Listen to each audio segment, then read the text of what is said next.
Welcome to the Car Deal Advisor Podcast Show. The presenter of this show is Hugh Hetrick. Get ready for special motoring legends and great deals on your next set of wheels. So the 5 red lights have just gone out and it's go, go, go.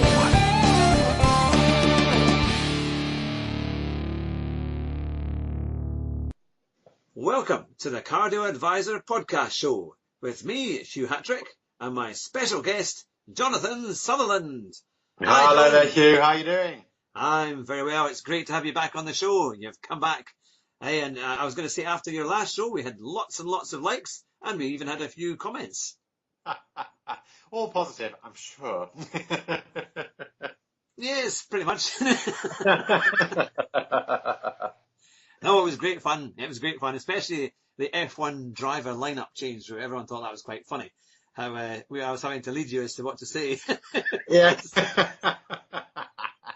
It's like research. Yep. I've done no research at all. We are experts.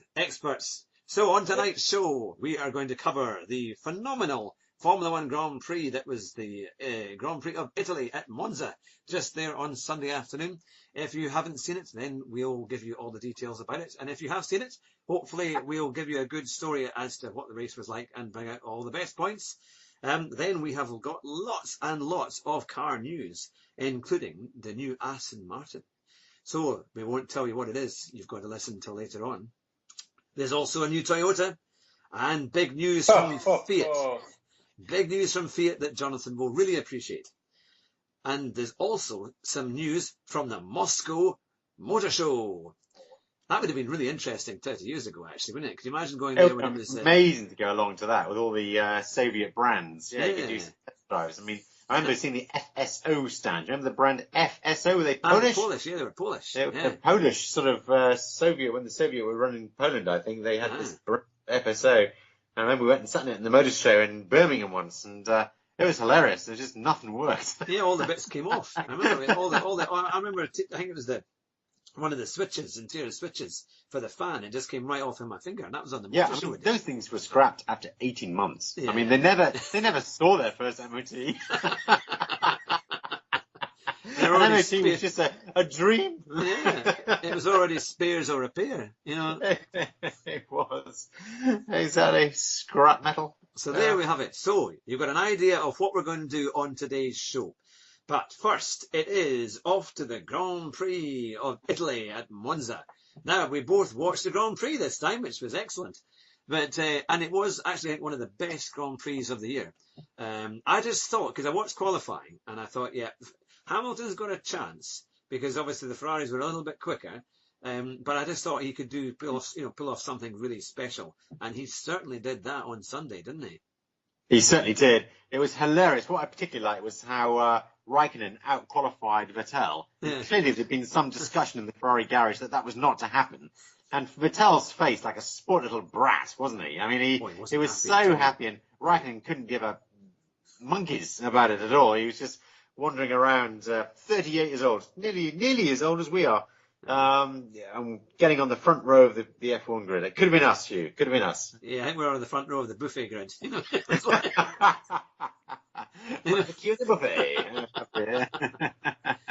But it was great stuff. Yeah, Ferrari front row, but that quickly went wrong for them, didn't it, Hugh? Yeah, I have to say I was cheering because I mean Hamilton got a phenomenal toe. I mean, I thought they would come together, to be fair, at the first corner into the rectification. Well, they did. They did touch. They did touch slightly, didn't they? And Vettel was all over the place, accelerating out of the first corner or to the second corner, and then as they came up to the next chicane. I mean, but the thing is, Hamilton was completely clean. He went round the outside. Yeah. In fact, he did exactly the same as what happened in 2010 with Massa. But in that point, Massa hit him, and then he crashed out, and that was him out for good. But in fact, pretty much that lost him the 2010 World Championship because of the way his points would have been, because he was quicker than the Ferraris on that day as well. But he left Vettel room, and when Vettel hit him and spun out, I mean, when we just saw the car turn around, I was cheering as well. I didn't know that was going to happen. I did watch after the race. Only on the highlights on Channel 4, which are actually really good. They really put them together very nicely. But when he turned in on him, and Vettel, he clearly could have avoided the accident. Yeah. And I think he thought he might push Lewis into a spin. Yeah. But he just hit him in the wrong place. He hit him right in the middle of the car. So the car sort of didn't spin. It just moved a bit sideways and kept going straight. Whereas Vettel, of course, he hit the front, which unbalanced the back, and at that point he was a passenger and facing the wrong way. Yeah, it was something else, wasn't it? I mean, he got back to end up fourth, which was a pretty good result for Vettel. But I was so glad. I mean, Hamilton obviously they overtook Raikkonen a few laps later, and then Raikkonen overtook him back. But he just felt that it would, if he could just stay out long enough. Although I have to say, when he stayed out for such a long time and came out behind Raikkonen, and I thought, we don't want to take out too much of his tyres to catch up with him, but he seemed to have it in hand, and you kind of thought, yeah, give him enough time, and he'll get past Raikkonen. And the Ferrari's tyres seemed to go off. I don't know why, whether it was just the way Raikkonen was driving, but he got these really big blisters on the tyres, didn't he? And he was never really in contention for the win with that. Aye. But no, it was really, really good. It was a really exciting race. It was a cliffhanger. You were kind of waiting on the edge of your seat just to see what was going to happen. I thought Vettel might do a bit better, because he was catching up. And of course, Verstappen, he crashed into Bottas a couple of times, and he was weaving all over the place. And then he got Bottas off, and then he had to go and take the chicane or take the shortcut through and rejoin. But then, of course, Verstappen got a 5-second penalty, which meant Vettel caught up a place. In the end, and poor old Ricciardo, with the new Renault engine, lasted a few laps longer, but it was not great. So that was a good night. It's getting better there. I think it got to lap 8. Not like lap 5, like normal. I don't know when it was, but it was great. I quite like Verstappen's spirit too. He was saying, "This is ridiculous. They're ruining racing" on the radio, wasn't he? But he wasn't moving that much in the braking area. I had a little bit of sympathy for him, actually. I mean, in the good old days, with Senna and Mansell, I mean, they'd be on the brakes from like 210 miles an hour, and they'd be just weaving left and right. Anyone coming in that braking zone, you were going to be taken out. You had to stay well clear. Terminally. There was a great race. Was it in 2012, I think, or 11? I think it was when it must have been 12, because it was Hamilton against Schumacher. And he had this great race at Monaco, and of course Schumacher was doing all his at Monza. Schumacher was doing his weaving along the Curva Grande, I think it is, and Hamilton managed to get past him. But it was just like the old days. And of course they all got reprimanded. He was all told off, but they all thought, when they interviewed Lewis, he just said, "Well, that's the kind of driving I like." You had to fight. You had to fight to get past. You had to use your brain. He wasn't actually complaining. Had to outwit the guy. Absolutely. So that, and that Schumacher was going to try anything, as to what, to make it happen. But there are a bunch of snowflakes now in their pink suits and pink cars. I'll give him a penalty. He cut me up. He braked. He moved through his left in the braking area. It wasn't they want a penalty because they overtook me. Exactly. I did. Yeah, exactly. Total will have a little meltdown. I've been triggered. Equality of outcome. Yes. That's right. Generation Snowflake go racing. Everyone has to cross the finish line exactly at the same time. The race will last 4 hours to wait for the Cybers to catch up. It was a good race, though, I have to say. It's one of the best I've watched. And I actually think the engines are beginning to sound a little better.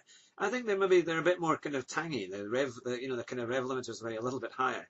So you're getting a bit better, a bit more sound. So maybe it's not quite as bad as what the people, as what it was in 2014 when they first started. Yeah, and the head rise. Oh, and they came out of Melbourne. And Martin Brundle said, "My goodness, you could actually hear people applauding and booing because at the same time, because the sound was so quiet, and they were used to incredible noise, That's right. All the spectacle had gone. You used to feel it, didn't you, in your chest? Yeah. It would actually vibrate your entire head. Well, it was like when we were at Goodwood 2 years ago, and we saw the FXX cars, the Ferrari. And we actually thought they were Formula Ones because they were that loud. It was a V12, weren't they? Virtually are. Yeah. So that's the kind of engine you really want in those F1 cars, isn't it? Something that's so incredible that just makes you remember it for the noise and that really. Yes, yeah. But yeah, so it was a great race. It was great to see Hamilton get on the top rung of the podium while they were booing him like nothing else on top. Absolutely. Nothing like European unity. They're more Eurosceptic than we are. But no, it was a great race, full of excitement, and pretty much all right the way down the field. I mean, even the Williams were doing quite well. They were overtaking. I think one of them finished 10th, I think. Yeah, one got a point. It's amazing. So because they've had a pretty poor run this year, they've really struggled. But I have indeed. So, are there any new drivers coming in for next year signed up, Hugh? Yes. There are. Lando Norris has just been announced for the McLaren team. He's replacing Stoffel Van Dorn, as we call him. All right. Who's he? He was a massive success, clearly. Never heard of him. Obviously, they didn't tell you that on Channel 4, did they? But no. But yeah, no, he's been. I think he's been there for 2 years. This is the end of his second season. But I think his car wasn't particularly great, and I don't think he's really been able to perform with it. But Lando Norris is fighting for the Formula 2 championship, along with another British driver called George Russell. So they've been fighting away, and Lando Norris has already competed in the first practice back in Hungary. Right. So he has had a bit of experience, but he's very much ready. He's only 18 years old. Wow. And they reckon he is pretty good. So I think, there's a thing about the Brits. Either they really perform well straight away or they don't. It was kind of like, they kind of disappear quite quickly. But we'll see how he gets on. Is he sort of son of some billionaire? Well, apparently not. I mean, really? He's actually got some talents, unlike the rent-a-drive mob. Yeah, we thought that had all gone, remember, with people like Pedro Diniz and others. Oh, that's right. Yeah, it was some son of some Mexican telephone magnate or something. Yeah. Brazil's biggest carpet factory's son. Yeah. Absolutely no talent, but billions in the bank. Their job was basically to take out all the other drivers, so the talented one won. And he used to have some shunts, didn't they? That was the thing, or caused big accidents. But yeah, no. I know you're obviously referring to Lance Stroll, whose father is a billionaire, and I think has been involved in the takeover of the former Force India team. That's right. And now there's rumours that he's going to go there. But though he has done. Yeah. Did he not get a podium? And Stroll not get a podium? He did. It was. Oh, where was it? It was that new one. In Azerbaijan. Right. Yeah, he did quite well. To be fair to him, he did do quite well. Yeah, but when your dad owns the team, it opens doors. That's right. Yeah, nothing like nepotism. There you go. Yeah. No, it's all good. It was a great race, and actually was back to the racing at its best. Yeah. So Singapore in 2 weeks' time, I have to say, it's going to be very interesting. I think that's when, of course, last year the Ferraris imploded and Vettel hit everybody basically, except Hamilton, and drove past, and that was him, and then Hamilton won. But it's similarly the bogey track for the Mercedes team. But they've been getting better steadily for the last couple of years there, so I think they might be okay. But it wasn't exactly great for Ferrari last year, was it? Well, they were on pole, I think, weren't they? They were in pole position. Verstappen was third or something, and they all came together at the first corner. I just think Vettel, he looks rattled. He just looks rattled. He doesn't look relaxed. I mean, it'd be interesting, because I think if you put a bet on Vettel, you'd probably get quite good odds at the moment, I reckon, the way it's going, for him to win it. Because you'd have to start winning races pretty steadily right the way through. But you've got to think Hamilton with 30-point lead now, it's in his hands, really, isn't it? As long as he keeps finishing well. And they've got some good tracks ahead of them, like Japan, Russia, and the Mercedes are very strong there.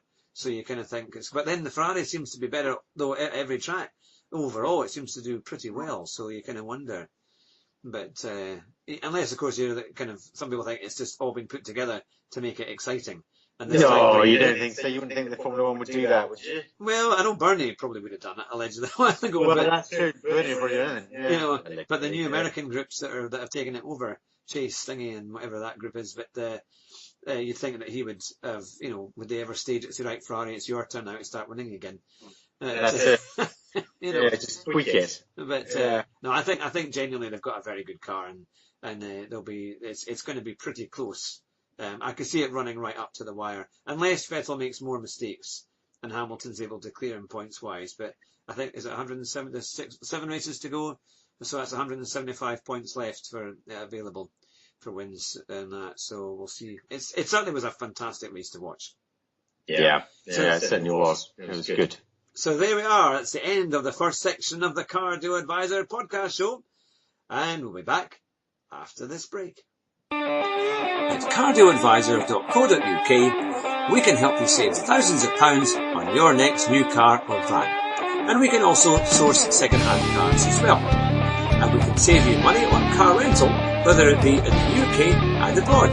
Just click our rental link on the website. And we'll give you a free gift if you trade in your car with We Buy Any Car using our special website link. So go to the website now and see how much you can save. And it's back to the show.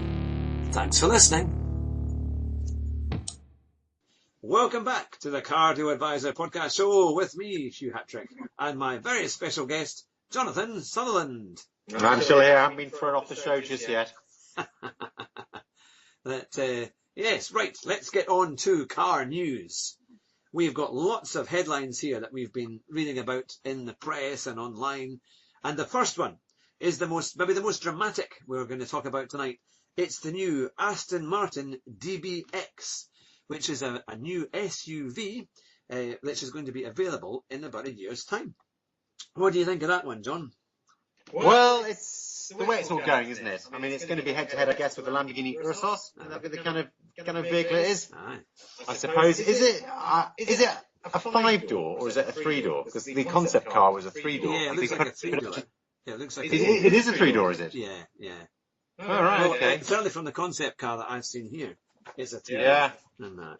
There's some of the stuff here on Car and Drive. Actually, no, it's a 5-door. No, It must be a 5-door, The yeah. doors have got, The concept was a 3-door. Yeah. Well, I mean, it looks all right. It's kind of long at the back, isn't it? Maybe so you can get some golf clubs in it or something. I don't know, but I mean, they have to do it. I think it makes sense because and they'll make the rest of the lineup's looking a bit.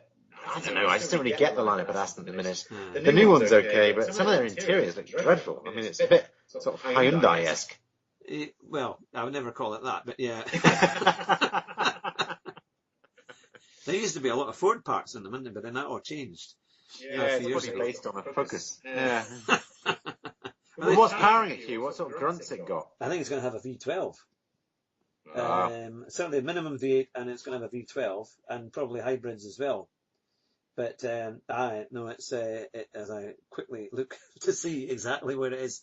It's not saying exactly from the write-up I have here. But I would expect a V8 or a V12. Well, if they get a V12, then that would be, because no one else has got a V12. How do you do remember they used to do a Q7 V12? Yeah, that's right. Yeah, that was the only V12 that I seem to remember being in one of those things. I had to treat it like something else. But these would probably be the same. But yeah, it had a V12 in it, it'd be phenomenal, I suppose, because that's one thing that Lambo don't have with the Urus. Which is they're stuck with the V8 RS6, which is great, but with Lamborghini, I think V12 generally. They always had a V12, like the Aventador. It was always a V12. So, it's good. It's what they've got to do. It's where the money is, isn't it? I mean, I think you can put that down to the way people use cars now, the quality of the roads. I mean, it's hard to enjoy a car in Western Europe, in the Western democracies now. Obviously, we're spending a lot of money on social welfare instead of roads. That's quite clear. Well, it's going to be a car of choice for NHS managers and people like that, isn't it? It is, absolutely. NHS managers or, civil servants, people like that, head of environmental organisations. That's exactly the kind of charity bosses. It's got their name all over. They work for Oxfam. Oops, sorry, allegedly. Don't mention that word. Yeah, that's right. With their I'm not going to say that. Yeah, that's right. Yeah, penny room in the back seat. Yeah, just think of the ratings. Privacy glass. Make sure that's a definite option on the list. It is. There are options that you'll be getting for the charity option. Yeah, so that's probably what they're going for. That'll be their market. But I don't know. I really like the Lamborghini Ursus. I think it really splits opinion. People say it's not really a Lamborghini. Well, whatever. It looks phenomenal. It does 0 to 62 in 3.6 seconds. And it sounds like thunder. I mean, if you're turning up in your meeting in that, then, you're doing all right. It's going to be built properly. Because the Aston's probably built in Hungary or something. I don't know. They don't seem to be too loyal to Britain these days. Yeah, they've got plans to go all over the place, haven't they? I mean, they used to have one, it was at Newport Pagnell, wasn't it? That's where the old Aston Martin that was the old one, wasn't it? But, that's right, the old HQ. But I think it's going to be amazing. I mean, if you go to Dubai, they'll be everywhere. There'll be another car on the garage list of all these oil rich kind of, I suppose, oil lot that are out there and stuff. That and in America as well, they'll like it. All the Hollywood folk will make sure that they're advertising all their environmental interests and moral causes and driving an Aston Martin. Lord Clooney telling everyone. Yeah. And apparently they're going to call it the Varakai or something. It's got some sort of weird name. The DBX is what's called at the minute, isn't it? Which is that DB10, like iPhone X? They might be doing something with it. But it looks quite good. Oh, was it going to be built in South Wales? Maybe it's going to be built in Wales. Oh, I'm giving it to the Wales. Maybe that's one built in St Athan. I think it is. I think it's built in Wales. Oh, well. That'll be the most exciting car to come out of Wales in a long time, certainly. It's normally it's like Vauxhall Vivaros or somewhere in there. They're kind of that's about all that's come out of there in the past. Certainly, it's probably going to be a big seller in Cardiff. Well, mind you, they've got their what is it called, the Welsh Assembly. I'm sure that's true. They'll have it. Maybe a few mobility. Would you put it past me? Everyone's got a human right to an Aston DBX. Sorry, I was going to say, we'll be right back. Straying into politics there, but it adds up to it, doesn't it? It does look good. It does look very, very good indeed. So that should put some increase their sales enormously. Yeah. Now we're going to go to one of your favourite cars. Chimney? No, but it is Japanese. It's right. The replacement for the Toyota Auris is going to be called the Corolla. They're resurrecting the Corolla name. Years ago. Off the old Corolla name. Yeah, from some of the dullest cars ever in history. They thought they'd bring back the name to make it more successful. Because I don't think the Auris I don't think it's sold in the same numbers as the Corolla ever did. But the Auris just sounded wrong. And do you think because of the name? I think the name is terrible. It's a terrible name. It's just not right at all. I mean, the Corolla, I quite like the Corolla. The cars weren't always great. Yeah. The cost cutting in the late 90s was quite special. Yeah, but at least they were reliable. And the GTI that your father had was amazing. That was a great car. That was a fantastic car. Yeah, that was 1987. And it was really it was an E-Reg. Got ahead of it. E-Reg. It was E-Reg. 87 E-Reg. And it was, I thought, quite ahead of its time, really. I reckon if you drive that car today, it would feel quite modern. And it still looks quite modern, doesn't it? But no, the Auris was, you just knew that folk who bought an Auris absolutely had no interest in motoring whatsoever. And this was the car of choice for people who like to go to B&Q at the weekends or to, the kind of the garden centre. That's right. Get the Trilby on the rear passenger shelf and let's do 42 miles an hour everywhere we drive. Be that the third lane of the M6 or through your local 20 mile an hour zone by a school. That's it. It comes with one speed, 42 miles an hour. Yeah, it was something. So they're resurrecting the Corolla. And there's going to be a hatchback and an estate, obviously all hybrids and all of that, and probably eventually a fully electric car as well, a fully electric car for anyone to buy. So, the question is it going to be any better? Well, it looks better. It does look a bit sharper. From the back, it looks a bit better. It does look better. Coming in 2019, it says that obviously all the hybrid options will come with it. It looks a lot better, actually. No, I quite like this. Yeah.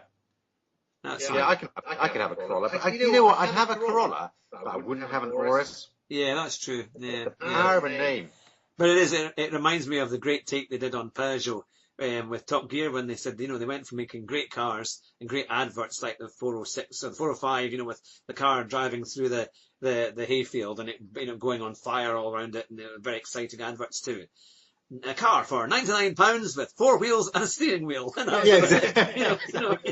and you can have it. That's so true. They killed it. They Citroën used to have the most exciting cars as well, didn't they? The hydropneumatic suspension, power steering from about 1920 or something. And then suddenly they were building just horrific things like the Picasso. It's like, is it going forwards? Is it going backwards? Who cares? It's just goes as fast and reverses in the first anyway. It didn't really matter. And the technology was phenomenal with these French cars, and the design was phenomenal. But they threw it all away to PCP world. I kind of think though they're getting some of that back, because especially with Peugeot and Citroën, I think the current crop of cars are very good, and they've got a new car called the Grifter, I think it is, or the Rifter, And it kind of looks like the old Peugeot, kind of, Citroen Berlingo kind of MPV, kind of the kind of van that they had, that they made for people who had a big family, and it was just a van with windows. But this is actually quite different. It's got the new Peugeot interior with the very small steering wheel and the automatic box and all that, lovely dashboard, and actually looks really nice. Yeah, you can probably see it there on the internet. I think it's the I've got it. The Peugeot Rifter. Oh yeah, it's like a it's quite nice though. It's quite smart. Going around just under. I quite like these cars. They're so practical, aren't they? They're not pretentious. Maybe not. I've just seen a picture. Just under £20,000. It's going to start off at. Yeah, for a van with windows. Yeah. But then let's face it, there'll be some decent discount on that. There will be. But has it got 5 seats? It's got 5 seats, hasn't it? Some of them do. I think other ones might have more. I think. Right. But it looks quite interesting. And I do think like the Peugeot 3008, the new one, is very nice. Oh, there's a Vauxhall version which looks terrible. Oh, I haven't seen that. Oh, no. The Vauxhall Combo Life. Oh, no.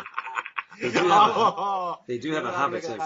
It's dreadful. It's like the same thing. The Peugeot one is quite smart. And the Vauxhall, it just reeks of desperation. It's just, dear. It's got PCP written all over it. It really does. Dear. That's hilarious. Well, you've got to think, they've got to be getting rid of the Mocha soon, because it must be coming to the end of its life. It can't come soon enough. I think at the end of the world, there'll be mockers and bugs. Mockers in hell. Mockers in hell. That's all that'll be left. Yeah, the only car to take you to hell is a mocker. Yeah. Horrendous things. But that's the thing. Well, we've done our Toyota bit. Now we're going to move over to the Italians, because Fiat they must have been listening to you, John, because they've ditched diesels for their 500X and their 500L is no longer going to have a diesel version. It's all going to be petrols. Yep. Quite right. So they can't take the lawsuits. We said this on our earlier podcast that we used to do 4 years ago now. Yeah. I said diesel is dead. It is killing people. Why is it illegal in America? Why? Or Japan. We just go, we'll take a diesel. Isn't it good? No, it's killing us. And now it is actually killing us all. Finally, the manufacturers, they're going to get sued to the inch of their lives for all the medical claims from their filthy diesels. Oh, well. But I think I can agree with you to some degree. I think it's the buses and the taxis, the old diesels. Well, the taxis are dreadful. But I think the new diesels are still got a bit of life left in them yet. Definitely. Apparently not. Subaru scrapped diesel completely. Yeah. Suzuki has scrapped diesel completely. All right. So it's just VW left. Did Suzuki scrap diesels? I didn't think they had any. Oh, yes, they did. Suzuki had Vitara in the diesels. I think there was a Vitara diesel, but that's gone now. Everything is petrol. Yeah, diesel's dead. But in all fairness, their 1.4 turbo petrol in the Vitara was one of the best cars I drove last year. I was so impressed with that car. It was, and especially in the top end, and the automatic as well. It was one of the most lovely cars to drive. I've driven all here now. Some people might think, what have you driven in order to rate that as your best car or one of your best cars? But actually, it was the surprise of company car in action. I remember jumping into that car and thinking, wow, this is really, really good.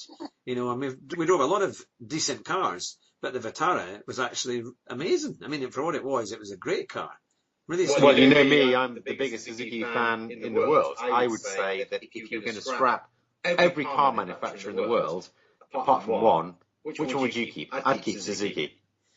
I'd keep Alfa Romeo. Oh, you get where you're going. Think about the economy. Exactly. Oh, you keep Alfa Romeo. You have to scrap every car. You keep Alfa Romeo. Yep. I like Alfa Romeos. I'm a nice person, you see. For goodness sake. No one would ever get anywhere. Every meeting would be cancelled. Carbon up. or get an event on fire, But the thing is, you fall in love with an Alfa Romeo. You honestly, that Stelvio that I had a few weeks ago was just the loveliest car. It was just so nice, I really look forward to it. It looked weird. Oh, it makes you. Look weird. It makes you smile when you approach it. You think this is just a fantastic car. The amount of admiring glances I got when I was driving that car. Honestly, people were really looking at it all the time. It's because you were indicating left the whole time, because the gear paddle is in the way of the indicators. Every time that car you want to change gear, you turn right, or turn right, you change gear, or flash the lights, you change up, squish the windows, you change down. It's how they came up with that design of the in your review, I don't know how you didn't mention it. I mean, it's you the must have car's in the shorter, wrong gear the whole time. you must have shorter fingers than me. I was able to reach the paddles no problem, and all the bits and pieces, all the stalks without any issue. But here is another piece of news. After our Italian rant, we've got the new Lada Niva. Hooray! We're actually, I mean, only to the chimney. do you think? My favourite 4x4s. I think we need to buy a Niva, and you need to buy an SJ, or sorry, a Jimny, the new Jimny, and we need to do a twin test. That would be quite interesting because the new Niva is actually based on the Dacia Duster, and it's because Renault have bought Lada a few years ago, and they're doing quite well with it. So they've got a big plan, something like 10 new models in the next 8 years. And lots of facelifts and that, which won't be hard for whatever the current Lada lineup is. You just simply say, bring in a new platform, please. It's a Renault. They're still building the old Niva, or is that I finished? think that's finally finished now. Yeah. They were good. You could import those even a couple of years ago. There was a guy who was importing them. I heard about If you 4 got it- grand, 4 or 5 grand, wasn't it? Yeah, it wasn't even that. I think by all the time of tax it was about 7.5 or something. But it's just an incredible deal and pretty cool. You know, they kind of, imagine Corbyn or something driving one, couldn't you? It'd be right up his street. The Soviet Niva. Yeah. But the new one looks good. Yeah. But whether it's going to have quite the honesty, because what you want a little 4x4, you want a ladder chassis like a Jimny, don't you? That's what you want. You need the.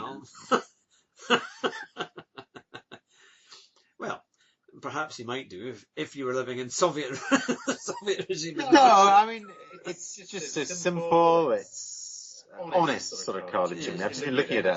I'm thinking about getting one. I've been looking at the 2019 Jimny. Now they've announced the 1.5 engine. It's going to be standard. It's got 100 brake horsepower in that little thing now. It's going to go. Yeah, It really is. in a straight line.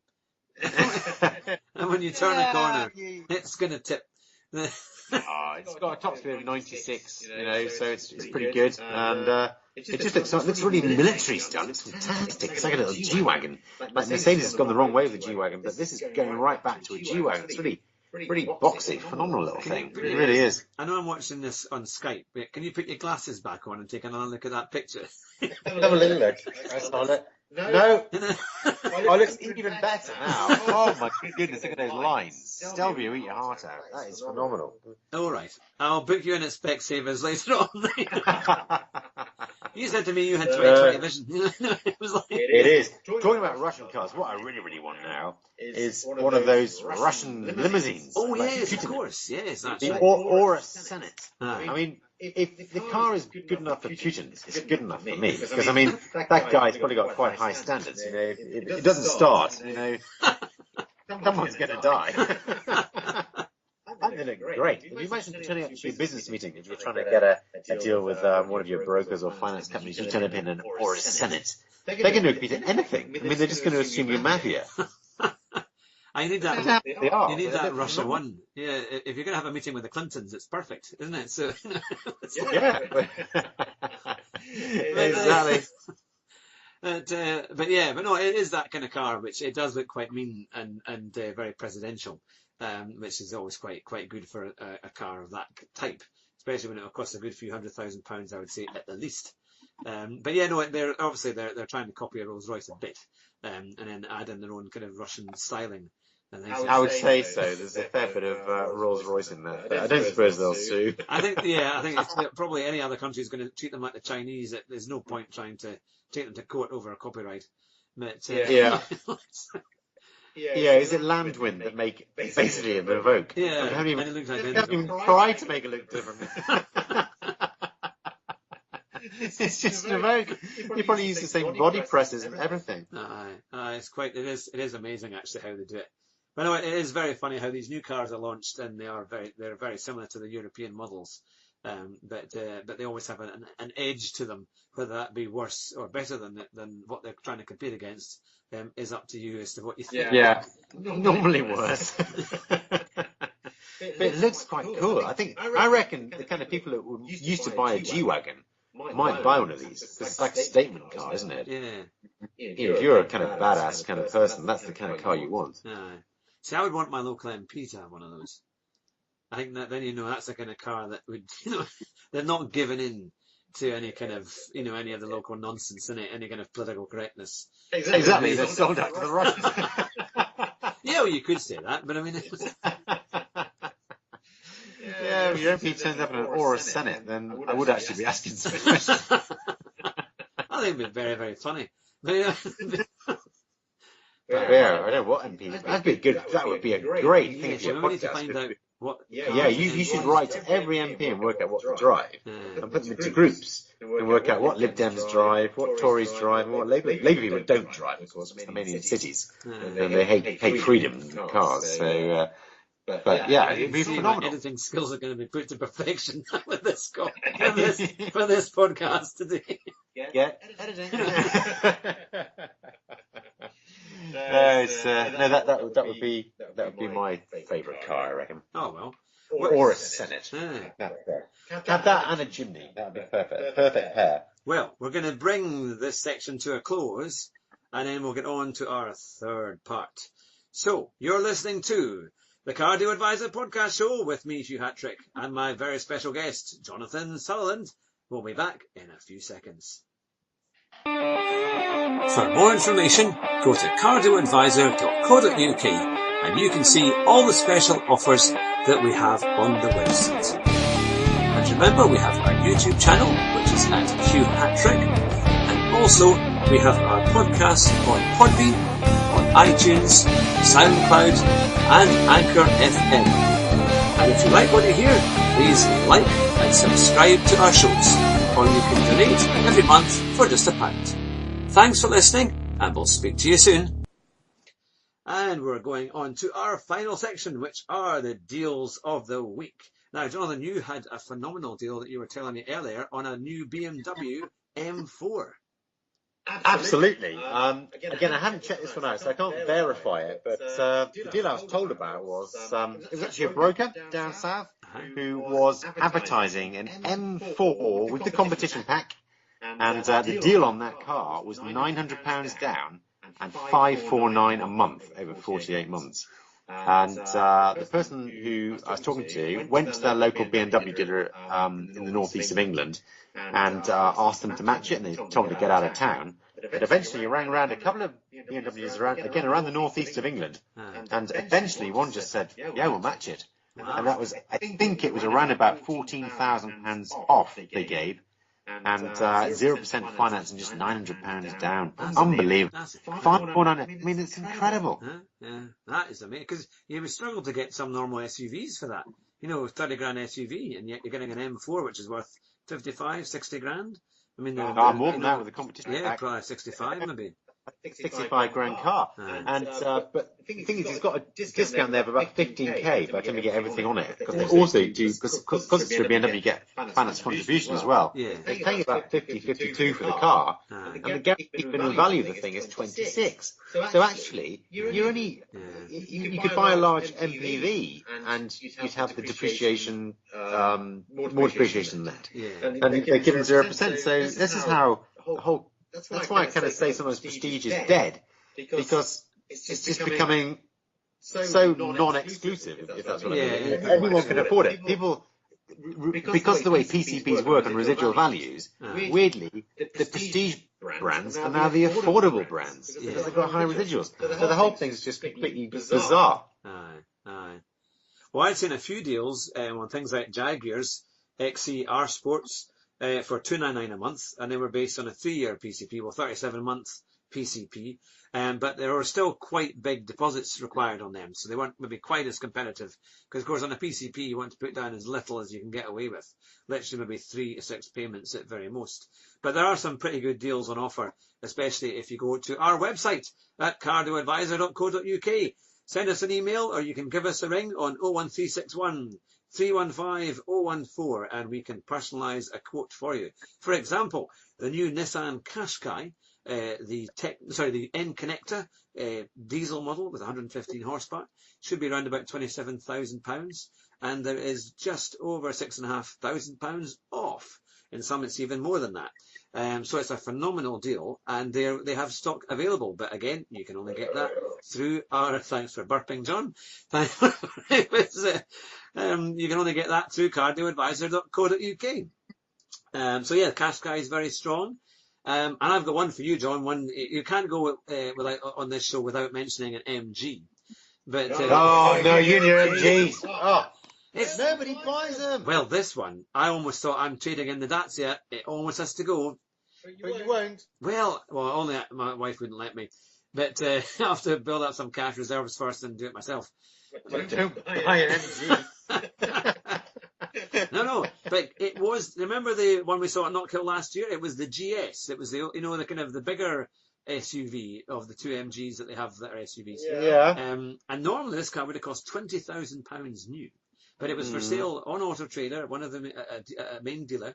It wasn't an MG dealership. It was I think it was a Toyota dealer, for just £11,500. Now this was a 66 plate with 15,000 miles on the clock. Full service history in that kind of bright orangey bronze metallic paint with cream leather interior. But it's obviously it's got every bit of technology on it that you can think of. None of it works. No, they're quite reliable. I think MG's getting a pretty good reliability record. And because it was only £11,500 cash price, the PCP was $199 a month because they reckon it's actually worth about £5,000 after 4 years.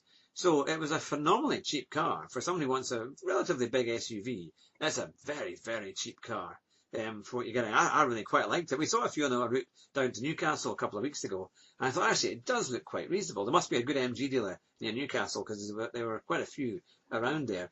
But so yeah, I think that's one of my favourite deals of the week. Okay. How many people have just switched off? I thought my M4 competition pack was a bit more interesting. Or the Lamborghini Ursus, that'll have a finance package, probably about $400 a month, something like that. You probably get a basic in. That'd be good. That's much more for our listeners. We've got aspirational listeners. Well, is that something aspirational for an MG, isn't it? Yeah. Try something else. The aspiration to get out of it is impossible. You're locked into a 25-year PCP. I quite like them. I mean, the little MG3s are very, very cheap. And there's a new model coming with a new interior. So that should be quite good. But yeah. So is there anything else you've seen that you think is a phenomenal deal in terms of price-wise? Well, again, I'm still looking out, as I said last time, for these cheap Volkswagen Golf Rs to come through. Yeah. We reckon that perhaps with the emissions regulations, the WLDT emissions thing's called, that they had to pre-register a whole bunch of cars. It wasn't just those, it was Golf GTIs and some Audi RS models. They were becoming illegal after the 1st of September. So I'm just wondering if there's some deals there, but they haven't come through yet. I'm checking every day. I know, definitely. And as you say, a lot of models that have been cancelled, I think on even everyday cars as well, are going to be very, very cheap. I mean, I can imagine some of these Fiat 500Ls that are diesels, they're going to go for next to nothing. They'll just put them out with 40% off, things like that, just to clear the airports that are probably full of them. So it's going to... Exactly. All the disused runways, they've got them all over the place. Yeah. Well, similarly, Renault, they normally take the month off of August every year anyway, but they still aren't making that many cars, and they were stuck. They were saying to their staff that you've got another 2 weeks off. According to one dealership that I spoke to, they still can't get any new Renaults. Because I said, how about a discount on the new RS Megane? But they said they can't get any. There's no stock coming through, so they're going to have to start doing something and start building some cars. It's amazing that the French stop for a month, isn't it? Yeah. Does anyone else do that? I don't think the Italians do that anymore. They used to stop, I think, for a while, but I don't think they do it anywhere near as long. I think they have 2 weeks off, but I don't think it's anywhere near like as much as the French do. No. Maybe our listeners can let us know. In fact, if you've got queries or a question, send us an email at info. In fact, actually, I'll give you the better one. podcast@cardealadvisor.co.uk, and we'll do our best to mention you in our next show and to answer your queries and questions. But yeah, it's very, very interesting, and we will keep you up to date. Next week, I'm going to have Andrew Dixon, so it will be another F1 special to give you more updates, and we'll have more information on the latest deals that are coming out on the UK car market. But for this week's show, we're going to bring it to a close. Thank you very much, Jonathan. It's been lovely to have you on the show. I'm sure we'll get many more great comments, and I'll let you know what they're like. And it's been fantastic again to do all the car news and the Formula One review. And no doubt we will speak to you again in a week or two's time and get you back if you're happy to come back on the Cardio Advisor podcast show. And you've been listening to Hugh Hattrick with my special guest, Jonathan Sutherland. Drive carefully, take care, and bye just now.